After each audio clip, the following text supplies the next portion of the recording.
రాష్ట్ర ముఖ్యమంత్రి నారా చంద్రబాబు నాయుడు జూలై 1వ తేదీన చిలకూరు మండలం పొన్నపువారిపాలెంలో పర్యటించే అవకాశం ఉంది. అయితే ఇంకా అధికారికంగా మినిట్ టు మినిట్ అందాల్సి ఉంది. ఈ సందర్భంగా అధికారులందరూ సమన్వయంతో పనిచేసి ముఖ్యమంత్రి పర్యటనకు పక్కా ఏర్పాట్లు చేయాలని జాయింట్ కలెక్టర్ ముగిలి వెంకటేశ్వర్లు సంబంధిత అధికారులను ఆదేశించారు.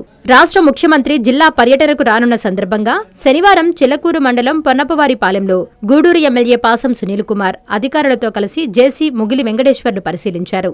ఈ సందర్భంగా జాయింట్ కలెక్టర్ మాట్లాడుతూ ముఖ్యమంత్రి పర్యటనలో ఎలాంటి లోటుపాట్లు లేకుండా ప్రణాళికాబద్దంగా గట్టి ఏర్పాట్లు చేయాలన్నారు. ముఖ్యమంత్రి పర్యటించే ప్రాంతాలలో ప్రోటోకాల్ ప్రకారం అన్ని ఏర్పాట్లు చేయడంతో పాటు పటిష్టమైన పోలీస్ బందోబస్తు ఏర్పాట్లు చేయాలని సంబంధిత అధికారులను ఆదేశించారు. సమయం తక్కువ ఉందని అన్ని పనులను వేగవంతంగా పూర్తి చేయాలన్నారు. ఈ కార్యక్రమంలో గూడూరు ఆర్డీఓ అరుణకుమారి, డీఆర్డీఏ, మెప్మా పీడీలు నాగరాజుకుమారి, కిరణ్ కుమార్, డీపీఓ వసుమతి, డీఎస్పీ గిరిధర్, అన్ని శాఖల అధికారులు తదితరులు పాల్గొన్నారు. బారా షాహిద్ దర్గా రొట్టెల పండుగ మహోత్సవ ఆహ్వానం. శ్రీ శ్రీ శ్రీ హజరత్ బారా షాహిద్ దర్గా మిట్ట, నెల్లూరు. జూన్ నెల 26వ తేదీ నుండి 30వ తేదీ వరకు జరుగును.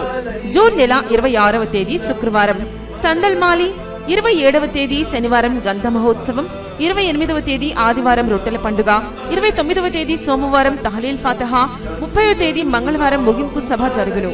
కావున భక్తులెల్లరూ విచ్చేసి చందన ప్రసాదములు స్వీకరించి శ్రీ బారా షాహిద్ కృపా కటాక్షములు పొందగలరు.